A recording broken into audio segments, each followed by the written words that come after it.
నమస్తే అమ్మ. మా ఏఎంసీ ఛానల్కి సుస్వాగతం.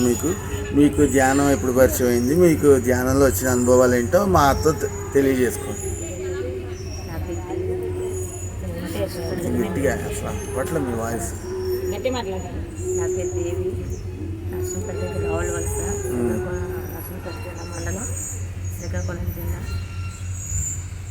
నేను ధ్యానానికి వచ్చి 2 సంవత్సరాలు అవుతుంది. అంటే మా అమ్మ వాళ్ళు మా వీధిలో కూడా ప్రకాష్ గారు అనేసి మా వీధిలో ప్రకాష్ రావు గారిని వాళ్ళు చెప్పారన్నమాట. అంటే నాకు హెల్త్ ప్రాబ్లం వల్ల గుండెలో నొప్పి వచ్చింది. ప్రాబ్లమ్స్ వల్ల గుండెలో నొప్పి రావడం వల్ల మెడిసిన్స్ కంటిన్యూ చేసినా సరే ప్రాబ్లం అనేది తగ్గలేదు. తగ్గపోయేసరికి వీళ్ళు ఏమన్నారంటే, మా వీధిలో పిరమిడ్ మాస్టర్ గారు ఏమన్నారంటే, ధ్యానం చేస్తూ ఉంటే మీకు ఆటోమేటిక్ తగ్గుతుంటుంది, నువ్వు ప్రతిరోజు రాను, మా అమ్మగారి ఇంటి దగ్గరే కదా ఉన్నాం అని అన్నారు. ధ్యానం చేయడానికి వెళ్ళాను. వెళ్తుంటే నొప్పి ఇంకెక్కువగానే అనిపించింది.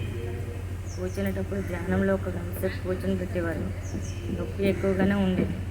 నేను చేయలేకపోతున్నానండి, చాలా ఇబ్బందిగా ఉంది అని చెప్పాను. 1-2 రోజులు మీకు అలాగే ఇబ్బందిగానే ఉన్నట్టు ఉంటుంది, కానీ అలా తగ్గుతుందమ్మా, నువ్వు చేస్తుందని. అలాగ ప్రతిరోజు కూడా ఒక 10 డేస్ వెళ్ళాను. వెళ్ళిన తర్వాత నాకు కొంచెం తగ్గిన తర్వాత ఆరోగ్యం కూడా బాగానే ఉంది. మునుపట్ల ఏం లేదు, చక్కగా హ్యాపీగా ఉంది అనిపించింది. కొంచెం మెడిసిన్స్ కూడా వేస్తూ ఉంటుంటే మరి వేస్తాను, మళ్ళీ ఎందుకులే మెడిసిన్స్ ఆఫ్ చేస్తే బెటర్, మరి ఎక్కువగా ఓవర్ వేస్తున్నాను అనుకో నా మనసుకు అనిపించింది. కానీ ఎవరికి చెప్పలేదు, ఇలా నేను వేస్తున్నాను వేయట్లేదని కూడా ఎవరికి చెప్పట్లేదు. వేస్తుంటే వేస్తున్నాను అని అనేసేదాన్ని అనమాట. ఎన్నెన్ని వాడతాను అని అనిపించింది. ఇప్పుడు ప్రాబ్లం ఉన్నా ఏదో ఒక సమస్య ఉన్నా అన్నట్టుగా ఉంది. ఆ తర్వాత అలా ప్రతిరోజు కూడా తగ్గిన తర్వాత మళ్ళీ మా పిల్లలు తీసుకుని మా వారి అక్కడికి వెళ్ళిపోయాను. పిల్లలు చదివించుకుంటూ ప్రతిరోజు మార్నింగ్ లేచి ధ్యానం 1 అరగంట గంట నాకు టైం కుదిరినంత వరకు చేస్తూ ఉండేదాన్ని. తర్వాత మిగతా పనులు చూసుకుంటూ పిల్లల్ని చూసుకుంటూ ఇంట్లో చేసుకుండేదాన్ని పనులన్నీ కూడా. ఆ తర్వాత మళ్ళీ ప్రాబ్లమ్స్ అనేవి ఎదురయ్యాయి. మళ్ళీ సేమ్ విషయం, నేనైతే మధ్యన మానేశాను. అంటే నాకు కుదరలేదు, ఎందుకు ఎలాగా అనేసి ఇంట్లో అందడం వల్ల కుదరక ఉండిపోయాను. ఇలాంటివి చేయడం గట్ట ఎందుకు, నీ ఆరోగ్యం చూసుకో, ఏంటి ధ్యానాలు ఏంటి ఇది ఏంటివి కూడా ఉంటావనేసి. కానీ నా మనసుకి ఎంతమంది చెప్పినా సరే నా మనసుకి ఎక్కడో ఒక దగ్గర ఉండి చెప్పాలి, చేసుకోవాలి, ధ్యానం చేసుకోవాలి ఉండేది. ఎవరు లేనప్పుడు చేసుకుంటుందని, ఎవరు ఉండేటప్పుడు చేసుకుంటే ఏదో గొప్పగా చేసుకుంటుందేమో, ఏదో చెందుతుందేమో అన్నట్టు అయిపోయేది అనమాట. అలా చేసుకున్న కొద్ది అనుభవాలు అనేవి వస్తూ ఉండేది. నాకైతే మొన్నటికి చాలా సీరియస్ అయిపోయింది. కానీ తెలుసు అది ఎలా జరిగింది ఏంటనేది తెలిసిపోతుండేది అనమాట. కానీ ఎవరు చెప్పినా సరే, మా వారికి కూడా చెప్పుతుంది ఎందుకు జరుగుతుందంటే, లేదు నువ్వు మెంటల్గా ఏదో ఆలోచిస్తున్నావు ఎక్కువగా, అంతే తప్ప నీకు ఏటి కాదు, నీ ఫోన్ ప్రాబ్లం ఏవో అంటున్నావు కదా, దానికే తప్ప ఇంకేటి లేదండి. మీరు అన్నది కరెక్ట్, ఫోన్ గురించి వెళ్తాను, ఇంట్లో ప్రాబ్లమ్స్ గురించి ఆలోచించాను, కానీ ఇప్పుడైతే అవి ఆలోచించలేదు. కానీ నాకు ఏదో అప్పుడు తినేదాన్ని కానీ సార్, ఇప్పుడు ఎందుకో కానీ మధ్యన తినాలని అనిపించట్లేదు. 6 months నుంచి అయితే మాత్రం తింటుంటే ఏదో ఫీలింగ్ లాగా వామిటింగ్స్ అనేది నాకు ఇంట్రెస్ట్ అయితే కలగట్లేదు. ఇప్పుడు దాకా మీరు నేర్చుకున్న ధ్యానంలో ఇప్పుడు మీ యూత్కి అంటే మీ తర్వాత తరానికి ఇచ్చే సందేశం ఏంటి? ధ్యానం చేసుకుంటే ఆరోగ్యంగా ఉంది. అలా కాదు, సలహా ఏంటి అని అడుగుతున్నా. ఇప్పుడు కొత్తగా రావాలి, ఇప్పుడు నేనే ఉన్నా, నాకు ధ్యానం గురించి తెలుసుకోవాలనుకున్నా, నాకేం నేర్పిస్తారు? ధ్యానం ద్వారా నేర్పించవలసిందంటే నేను కూడా అంతగా నేర్చుకోలేదు. నేర్చుకున్నది ఎంతవరకు నేర్చుకున్నది అంతవరకు నేర్పిస్తారు. ఇప్పుడు ఏంటంటే ఇలాగ శ్వాస మీద ధ్యాస పెడుతూ ఉండాలమ్మా, ఇంకేది కూడా మీ ఆలోచనలో పెట్టుకోకూడదు, ఏదైనా సరే ఆలోచనలు వస్తే పక్కన పెట్టేసేటట్టుండి మళ్ళీ కళ్ళు తెరిచి మళ్ళీ ఒక 5 నిమిషాలు రిలీఫ్ అయిన తర్వాత మళ్ళీ అదే శ్వాస మీద ధ్యాస పెట్టండి. అంతేగాని మరి ఎటువంటిది కూడా ఇంకా ఆలోచన అనేది మరి పెట్టుకోకూడదు అని చెప్పారనమాట. ఓకే అమ్మ. సేమ్ అదే విధంగా కూడా నేను చేశాను. నాకు చాలా టైం పట్టింది ఆ విధంగా చేయడానికి కూడా, ఎందుకంటే ప్రాబ్లమ్స్తో బాగా ఇదైపోయి సఫర్ అయిపోయినాను కదా. ఆ తర్వాత బాగా ఆలోచించి ఇది ఎందుకే కుదరట్లేదు, నేను చేసడం కూడా వేస్ట్ అన్నట్టుగా అనిపించింది. ఎందుకంటే ఆలోచనలు ఎక్కువైపోయి కాన్సన్ట్రేషన్ తక్కువ అయిపోవడం వల్ల శ్వాస మీద ధ్యాస పెట్టడం చాలా కష్టమైపోయింది ఫస్ట్లో. ఇప్పుడు అలా కాదు, చేస్తుంటే ఇంకా చెయ్యాలనిపిస్తుంటుంది, అనుభూతి కూడా చెందుతున్నాను. ఇప్పుడు మా వారు కూడా నన్ను అర్థం చేసుకుంటారు. మీరు ఒకళ్ళే కూర్చొని ధ్యానం చేస్తారా, గ్రూప్గా కూర్చొని చేస్తుంటారా? నేను గ్రూప్లో అంటే అమ్మ వాళ్ళ ఇంటికి వస్తే గ్రూప్ దగ్గరికి వచ్చి చేస్తుంటాను. ఇంటి దగ్గర అయితే నేను ఒక్కరితోనే చేస్తుంటాను. నాతో పాటు పిల్లలకి చెప్తుంటే వాళ్ళు చేస్తుంటారు. ఈ మీరు మధ్య ఎక్కువ శాతం గ్రూప్లో నుంచి చేయండి. గ్రూప్లో అంటే మినిమం 5 గ్రూప్లో అంటే మరి నేను ఒక్కదాన్ని అక్కడ సింగిల్గా ఉండడం, నాతో పాటు ఎవరు చేయడానికి పిలవండి, ప్రోత్సహించండి, రమ్మనండి, చెప్పండి, దాని యొక్క గొప్పదనం చెప్పండి.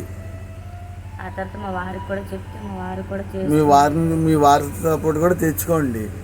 మీ వారిని కూడా రమ్మనండి, కూర్చోమనండి. ధ్యానం అంటే ఏంటో, ధ్యానం గురించి మీరు పొందిన అనుభవం ఏంటో ప్రతిదీ కూడా అలా గ్రూప్లో చేస్తే ఆ ఎనర్జీ మీకు ఇంకా ఎక్కువ ఫామ్ అవుతుంది. మా పిల్లలు ఇద్దరు కూడా నాతో పాటు చేస్తుంటారు. వాళ్ళకి చెప్పాను మంచిగా బాగుంటుంటుంది, ధ్యానం చేస్తుంటే చుట్టుపక్కల వాళ్ళకి కూడా చెప్తూ ఉండండి. చుట్టుపక్కల వాళ్ళకి కూడా చెప్తూ ఉండండి. మా ఆడపడుచు పిల్లలకు కూడా నేను ఇప్పుడు ఒక ఎగ్జాంపుల్ చెప్తాం. మన ఇంట్లో కూర వండుకున్నాం అనుకో, చుట్టుపక్కల ఇంటికి ఇస్తాం కదా, వాళ్ళకి ఇచ్చుకుని ఇలా ఇచ్చిపుచ్చుకోవడాలు ఉంటాయి కదా, అలాగే ధ్యానాన్ని కూడా అలాగే ఇచ్చిపుచ్చుకోవాలన్నమాట. మా ఆడపడుచు పిల్లలు ఒక ఇద్దరు నా దగ్గర ఉండేవారు. మా పిల్లలు ఒక ఇద్దరు, మా వారు కలిసి నర్సంపేటలో ఉండేవారు. అంటే మా అత్తగారి ఇంటికా నుంచి ఇక్కడికి రావడానికి వెహికల్కి ఇక్కడ చాలా ఇబ్బందులు ఉంటే నేను రూమ్ తీసుకుని వేరొక పిల్లలతో పాటు ఉండి చేసుకుంటే నాకు అనిపించింది, నేను అనుభూతి చెందుతున్నాను.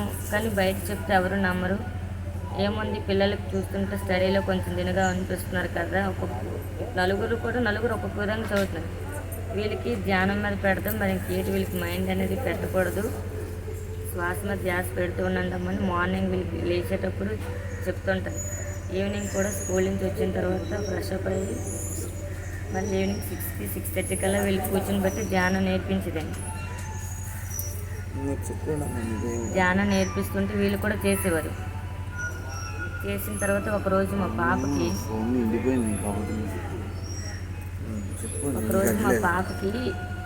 ధ్యానం నాకు హెల్త్ కొంచెం మళ్ళీ ఒక 3 months బ్యాక్ హెల్త్ కొంచెం మళ్ళీ ప్రాబ్లం వల్ల వీళ్ళందరూ కూడా మా అత్తగారింటికి వెళ్ళిపోయారు. పిల్లలందరూ కూడా, మా బాబు, మా ఆడపడుచు పిల్లలిద్దరూ కూడా అత్తగారింటికి వెళ్ళిపోయిన తర్వాత మా పాప ఏమన్నదంటే, అమ్మ నీకు కొంచెం హెల్త్ ఇష్యూ అన్నా కదా, నాతో పాటే కూర్చొని ధ్యానం చేయను.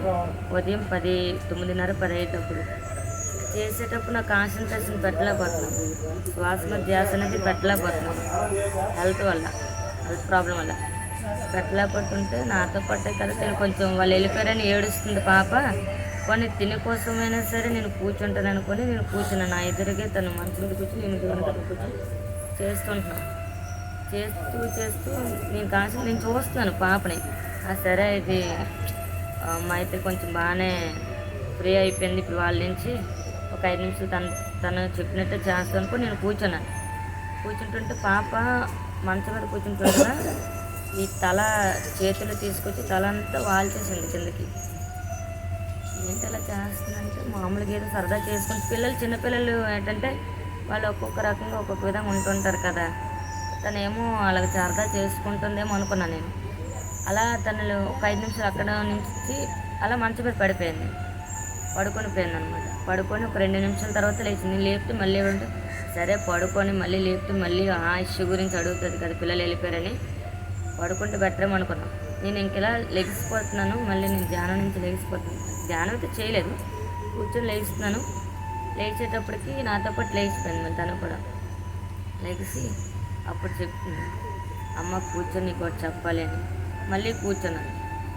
కూర్చున్న తర్వాత ఏం చెప్పమ్మనంటే, అమ్మ నాకు ఇలాగా చేతులు 2 ఇలాగా అవతారాలు దీనికి కనిపించి అమ్మ ఒక ఆవిడ చాలా అందంగా అసలు చూడటానికే చాలా కనిపించడానికి కూడా చాలా అందంగా ఉందమ్మా. ఇది కొన్ని ఫోటోలో ఉంది కదా సేమ్ ఆవిడలాగే ఉంది అని అంటారు. నాకు ఒక స్వీట్ అప్పుడు ఏమని చెప్పారు, నువ్వేం చెప్పావంటే మా అమ్మగారికి ఆరోగ్యం బాగాలేదు, బాగుండాలి, నాకు చదువులో కొంచెం ఇబ్బందిగా ఉంది, చదవలేకపోతున్నాను, ఆ విధంగా నేను చదువుకోవాలి, నన్ను చదువుకుంటాను అని కూడా తల్లి అన్నదంట. అమ్మవారు చెప్పారంట, మీ అమ్మగారికి ఆరోగ్యం బాగుంటుంది, నువ్వు చదువుకుంటావు చక్కగా, మీ అందరికీ బాగుంటుంది ఇక్కడ అని చెప్పింది. అమ్మ ఒక స్వీట్ ఇచ్చిందమ్మ, స్వీట్ తిన్నానంట. లక్ష్మీదేవి దగ్గర చూడండి కాయిన్స్ ఉంటాయి, సేమ్ అదే విధంగా ఇదిగో గోల్డ్ కాయిన్స్ ఉంటుంది. ఇదిగోండి ఇది ఇటువంటి స్వీట్ అని దేవుడి మూల ఫోటో నాకు చూపిస్తుంది అనమాట పాప. చూపించి ఆ స్వీట్ నేను తిన్నాను, చాలా టేస్ట్గా ఉంది, నాకు అటువంటి కావాలి అంటుంది. సరే సాయంత్రం నాన్నగారు వచ్చేటప్పుడు తెమ్మంటాను, నాన్న తమ్ముడు మళ్ళీ ప్రియ వాళ్ళందరూ వచ్చేస్తారు కదా, అప్పుడు చెప్తానులే తెమ్మంటానులే, మరి బయటకు వెళ్ళకూడదు అని చెప్తాను అన్నమాట పాపకి. ఎండగా అయిపోయింది కదా మళ్ళీ వెళ్ళమంటుందేమో బయటకి.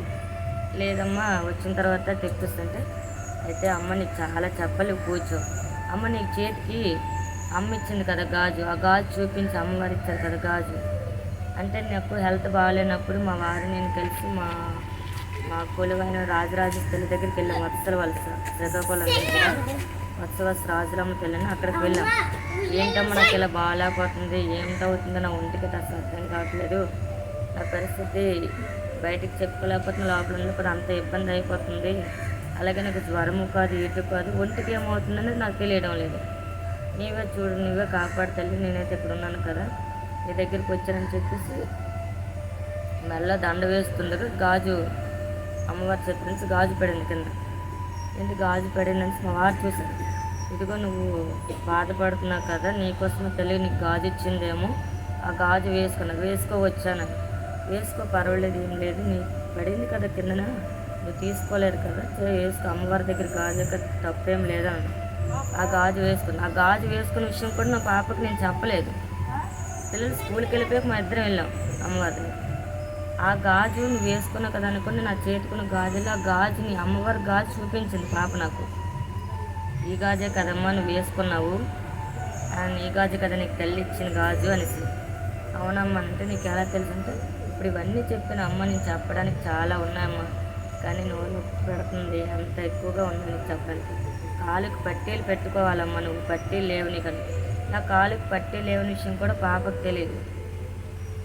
అంత వేసి 7 సంవత్సరం పాపకి, 7-8 సంవత్సరాల పాపకి నా గాజుల గురించి ఏంటి, నా పట్టీల గురించి చెప్పడం ఏంటి, అసలు ఈ స్టోరీ అంతా ఎలా చెప్పగలుగుతుంది అని నాకే ఒక 5 నిమిషాలు ఆలోచించి, ఆ తర్వాత నాకు అనిపించిన నిజంగా సాక్షాత్ అమ్మవారే మరి మీకు కనిపించి ఉంటుంది. ఈ ఏజ్లో నాతో మా పాప ఎప్పుడు కూడా ధ్యానం ఇలా చేసి ఉంటారు కదా, ధ్యానం 2 చేతుల్లో పెట్టి ఈ విధంగా ఇలా పెట్టండి, అలాగే పెట్టాను, అలాగే పెట్టి ఆ విధంగా పెట్టించాను సార్. ఈ విధంగా పెట్టి ట్రై చేయండి, ఇంకా చాలా మంచి అనుభవాలు వస్తాయి. అలాగే మీ అనుభవాలు షేర్ చేసినందుకు చాలా థ్యాంక్స్ అమ్మ. ఏఎంసీ ఛానల్ మీకు రుణపడి ఉంటుంది. మీ నోటితో ఏఎంసీ ఛానల్ సబ్స్క్రైబ్ చేసుకోమని చెప్పండి, అలాగే ధన్యవాదాలు చెప్పండి. Okay sir. ఆ విధంగా మా పాప కనిపించిన తర్వాత నాకు ఇంకా అనుభూతి కలిగింది. నేను చేస్తున్నాను, చెప్పాను, మా వారికి కూడా చెప్పాను విషయం. అవును ఆ పాపకి కనిపించే విధంగా చెప్పారని మా ఆడపడుచు పిల్లలు, మా అత్త, మామ అందరూ కూడా కనిపించిన మా అమ్మవారికి అందరికీ చెప్పాను, మా అమ్మకి మా నాన్నగారు. ఆ తర్వాత నువ్వు ధ్యానం చేయడం వల్ల నీ ఆరోగ్య పరిస్థితి వచ్చి నీకు అమ్మ ఈ విధంగా చెప్పినట్టుగా అనిపించింది. అసలు ఆ రోజు నుంచి నాకు ఆరోగ్యం బాగుంది.